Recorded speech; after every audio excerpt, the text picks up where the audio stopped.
E você tá pronta para relembrar a Sandy, atriz de novela? Olha, esse foi um dos momentos mais icônicos da TV no início dos anos 2000 e rende assunto até hoje. Tanto pela atuação da gata, quanto por um detalhe do enredo que gera polêmica até os dias de hoje. Então bora tirar mais essa história do fundo do baú?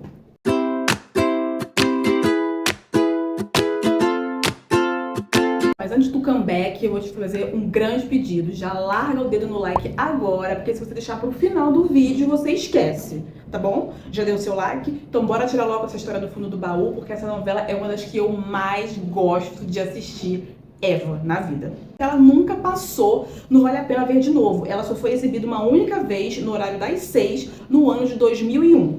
Essa novela, ela foi criada especificamente para Sandy atuar. Foi uma novela muito curta, durou cerca de 4 meses. É quase uma série, sabe? Se você entrar no Globoplay hoje, você consegue maratonar ela fácil, porque são cerca de 90 e poucos capítulos. Acho que não chega nem ao 100º capítulo. Foi aquela novela bem gostosinha mesmo para Sandy atuar, já que ela não era, né, uma atriz e ela não tinha o hábito de atuar, e também porque ela era uma cantora muito famosa já na época. Ela e o irmão dela, Júnior, faziam uma dupla de muito sucesso, eles faziam muitos shows, tinha uma agenda muito lotada. Então não dava tempo deles se dedicarem muito pra novela. Então, todo mundo fala até hoje que a Estrela Guia é a novela da Sandy, porque foi feito pra ela atuar, num tempo bem curtinho e com uma história bem leve, bem fácil.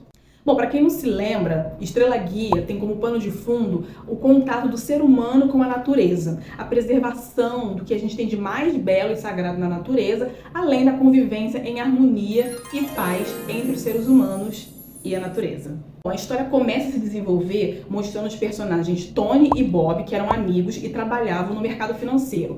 Ali a autora estava querendo fazer um contraponto entre essa vida caótica da cidade grande com a vontade de um dos personagens de querer viver uma vida em paz e contato com a natureza, sem aquela pressão de só pensar em ganhar dinheiro o tempo todo.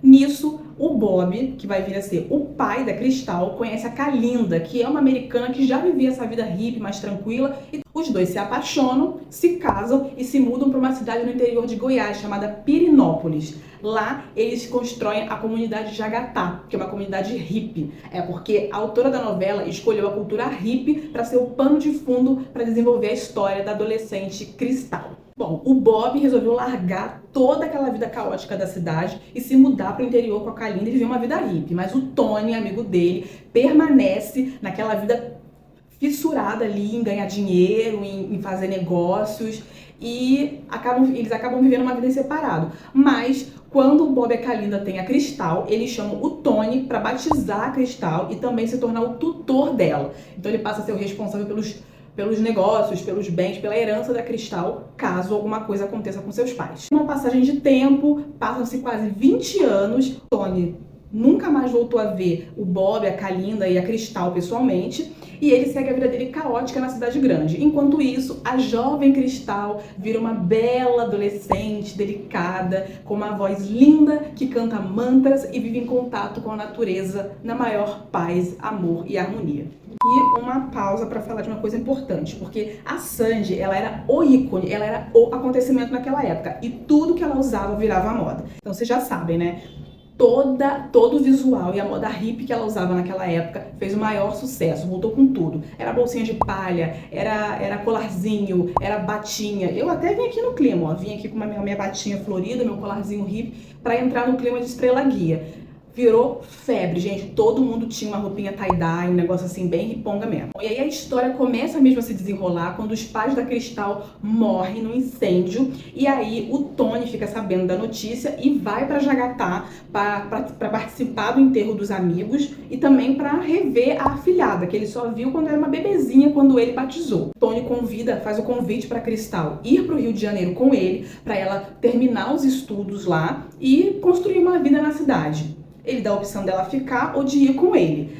Eles acabam ali, eles nunca tinham se encontrado, mas rapidamente eles se conectam e ela decide então ir pro Rio de Janeiro e viver com um padrinho lá. Quando chega na cidade, a Cristal leva um susto, né? Porque é tudo muito diferente. Tem a barulheira dos carros, que é uma coisa que ela não estava acostumada. Ela também fica deslumbrada com o mar, com a quantidade de pessoas com as quais ela conhece, que são muito diferentes daquela realidade que ela vivia. Enfim, é uma típica história, uma típica trama de uma menina vindo do interior para a cidade grande, conhecendo um mundo totalmente diferente do dela. Enquanto isso, obviamente, outras tramas se desenrolam e eu vou destacar aqui só algumas importantes para você ter um gostinho do que faz parte da trama de Estrela Guia. Bom, um dos personagens mais marcantes foi o Carlos Charles. Quem viveu esse personagem foi o Rodrigo Santoro, que era um playboy daquele típico, sabe? Era filhinho de papai, tinha tudo o que queria, achava que podia passar por cima das pessoas, vivia pelo mundo junto com os amigos, fazendo arruaça, cometendo as maiores barbaridades e achando que nada ia acontecer com ele porque era riquinho.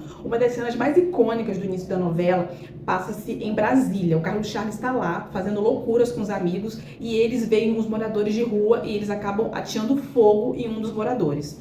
Essa cena, especificamente, ela foi inspirada numa história real mesmo, tá? No início dos anos 2000, um dos casos mais emblemáticos que aconteceram no Brasil foi exatamente essa história. Um grupo de jovens de classe média alta atearam fogo no corpo do índio Galdino, que vivia nas ruas de Brasília.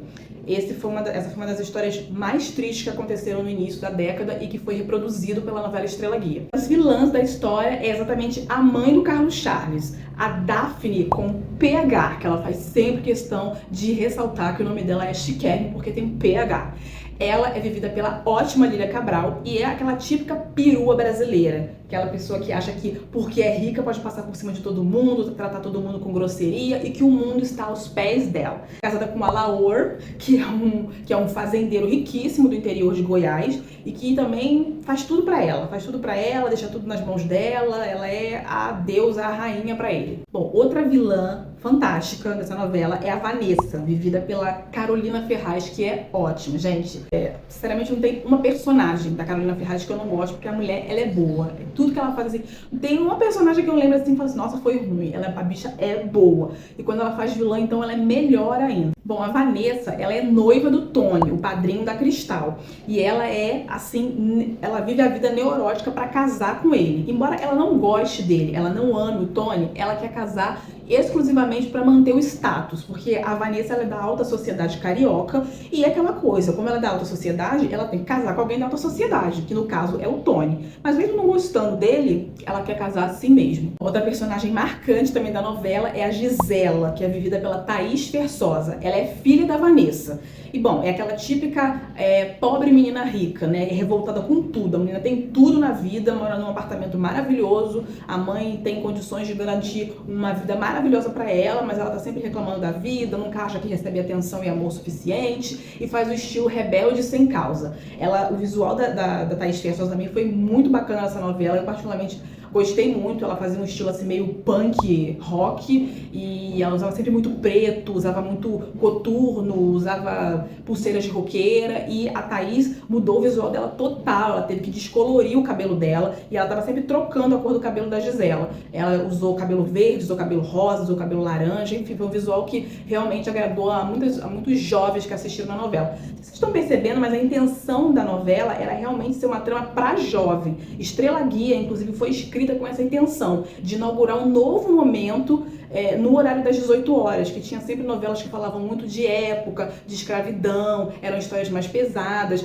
E como Malhação era a novela que vinha antes da novela do horário das 18 horas, a intenção era manter esse público jovem. Por isso, a trama foi toda feita para atrair esse público. Então não à toa também a Sandy foi escolhida para ser a protagonista, porque ela era muito querida pelos jovens naquela época. Agora eu também queria trazer o núcleo hippie de Estrela Guia, né? Tem ali, além da Cristal, que era a personagem principal, tinha o Purunã, que era o líder espiritual da comunidade. Depois que os pais da Cristal morreram, o Purunã, que ficou ali meio como líder e responsável, ele era muito bom, era muito acolhedor e todo mundo confiava nele.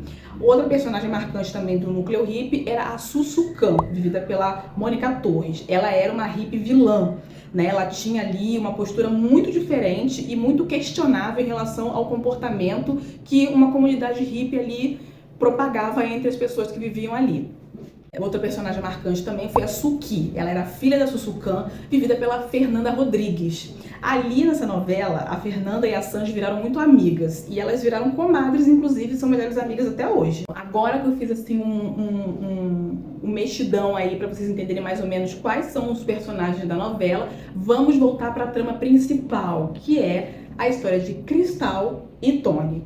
Né? Todo mundo que assiste novela espera ver ali aquele desenrolar de um romance impossível, né? Mas todo mundo espera que o casal fique junto no final.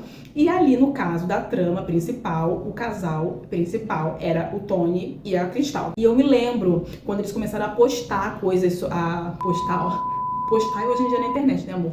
Naquela época era publicar. Eu me lembro quando eles começaram a publicar, né, tudo que saía da novela Estrela Guia, antes da novela começar, e uma das matérias, eu me lembro, que era falando sobre quem seria o par romântico da Sandy. Começou a ter muita especulação, quem seria esse ator e tudo mais, e assim, vocês podem estar falando, gente, mas que besteira, né, que bobagem, né, o que mais normal a gente ver par romântico em novela, só que, gente, naquela época, a Sandy, ela era o acontecimento.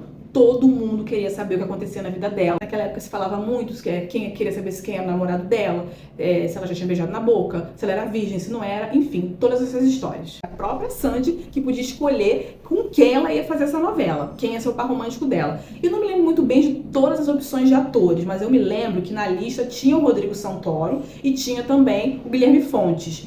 E no final a Sandy acabou escolhendo o Guilherme Fontes, porque depois de algum tempo, depois de uma certa enrolação, enfim, vem a cena do tão esperado beijo. Gente, naquela época, vocês não têm noção, todo mundo queria ver essa cena de beijo. Né? Como se a Sandy nunca tivesse beijado antes, porque antes de fazer essa novela, ela já tinha feito seriado Sandy Júnior, e lá eu acho que ela tinha beijado já o Paulinho Vilhena, ou algum outro ator lá que fazia namorado dela. Mas o pessoal tava assim numa expectativa, como se fosse uma coisa do outro mundo. Domingo, no Domingão do Faustão, ele passou a cena de novo do beijo, porque foi assim, o acontecimento. Toda a trama, o desenrolar que leva ao beijo é muito curioso, porque na verdade, o Tony e a Cristal, eles já se apaixonaram da primeira vez que eles se viram, mas ali eles não tinham, né, essa certeza de que era ali uma conexão amorosa, até porque ele também estava noivo da Vanessa, tinha acabado de conhecer a menina, então foi aquela coisa mais de encantamento mesmo. Mas como ela veio viver com ele no Rio e ela vivia dentro do apartamento dele, eles conviviam ali todos os dias, então é claro que aos poucos foi rolando um afeto. Só que ele Só que ele negava, né? Ele negava porque ele achava que não podia viver aquela relação com ela ali, que é uma relação proibida. Então, num belo dia, ela que já estava apaixonada também, mas não via ele ali expressar os sentimentos dele, e essa é uma coisa que ela, como vivendo numa comunidade hippie, dizia muito. Poxa, eu não entendo porque vocês aqui da cidade vocês têm dificuldade de falar que amam as pessoas, de demonstrar o amor que vocês sentem pelas pessoas. E ela não via o Tony abertamente demonstrar para ela ou falar que amava ela. Então, num dado momento, ela resolve mudar um pouco a postura dela e vai sair com um cara que é amigo do Tony. Então ela se arruma completamente diferente do que ela costumava se arrumar. Ela sempre tava bem de hippie, de roupas claras, de bata. E aí, de repente, ela coloca um vestido preto, toda poderosa, coloca um batonzão vermelho, olho preto, cabelo solto e vai sair com esse amigo do Tony. Só que na hora o Tony chega e fica chocado com o que vê. Ele não acredita que tá vendo aquilo. Ele expulsa o cara da casa, começa a brigar com ela, dizer que ela tá parecendo por conta daquela roupa, ela dá-lhe um tapa na cara dele, porque ela se sente ofendida, claro.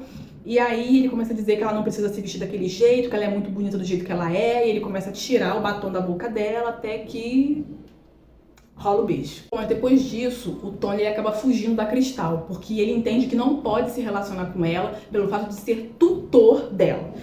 Pela lei, isso é uma coisa que eu também não sabia, eu fiquei sabendo na época. Pela lei, uma pessoa que é tutora de uma outra pessoa, ela não pode se relacionar amorosamente com ela, com essa pessoa.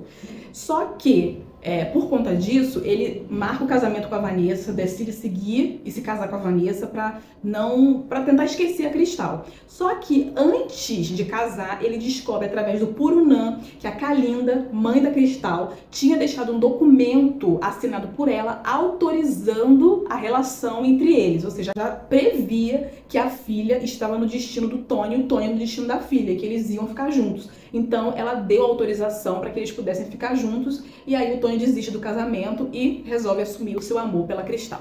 Eu quero também fazer um parêntese aqui para falar um pouco mais sobre a polêmica que envolve o relacionamento da Cristal e do Tony. Gente, na época, eu não me recordo disso ter sido visto como um problema, de ter virado uma polêmica, porque eu tinha 12 anos na época e como criança eu não fazia muita... Essa era uma coisa que eu não percebia, que eu não reparava, então eram temas que eu não pensava. Mas quando a gente fica adulto, né, quando a gente passa o tempo, você tem as experiências da vida, você começa a ver as coisas de uma outra forma. Então hoje, né, as pessoas falam muito dessa novela e falam especificamente de uma polêmica sobre a relação da Cristal e do Tony ser uma relação proibida, que numa novela de hoje, a Globo jamais, nenhum autor da Globo iria escrever uma trama dessa. O que acontece? Como eu falei lá no início do vídeo, a Cristal é a filhada do Tony, certo? Então muita gente fala que é um absurdo que padrinho e afilhado não podem ter um relacionamento amoroso. Mas vamos lá. Bom, eu já me lembrava da novela, agora que eu revi no Globoplay, ficou mais, né, vivo aqui na minha memória. A cerimônia em que o Tony apadrinha a Cristal, inclusive ele que escolheu esse nome para ela, Cristal, foi uma cerimônia baseada na cultura hippie, né? Eles entraram numa cachoeira e ali, acho que foi o Purunã que fez ali uma cerimônia, uma coisa meio simbólica, e ele ficou como o padrinho dela, porque foram os pais que escolheram ele como um guardião, porque eles já sabiam que de alguma forma o caminho deles ia se encontrar. Então, não foi uma cerimônia de batismo típica como a gente conhece da Igreja Católica, aquela coisa que a gente entende como um rito religioso e tudo mais. Eu acredito que por isso a autora tenha escrito dessa forma e a emissora não tenha dado isso como um problema para levar a trama à frente. Eu acho que além disso tudo, tem a questão da problemática também pela diferença de idade, porque a Cristal, ela é descrita no roteiro como uma adolescente, então ela tem ali mais ou menos uns 17 anos, e o Tony já é um homem de quase 40 anos. Então a gente vê que já há muito tempo as novelas romantizam o relacionamento entre um homem mais velho e uma menina muito nova, menor de idade. Então eu acho que esse também é uma questão que a gente pode problematizar e falar mais sobre isso, porque realmente, se a gente for parar para pensar em tudo que foi colocado ali na novela, essa relação é realmente bem problemática. Divos, por hoje é isso. Essa foi mais uma história do fundo do baú e hoje a gente trouxe a história de Estrela Guia e eu quero que vocês me contem aqui nos comentários se vocês lembravam dessa novela, se vocês já tinham visto, se não viram, se ficaram interessados em ver. Comenta aí as polêmicas da novela, fala dos personagens que você gostou, que você não gostou. Vamos bater papo aí nos comentários pra gente poder movimentar mais essa história e porque recordar é viver. Beijinhos!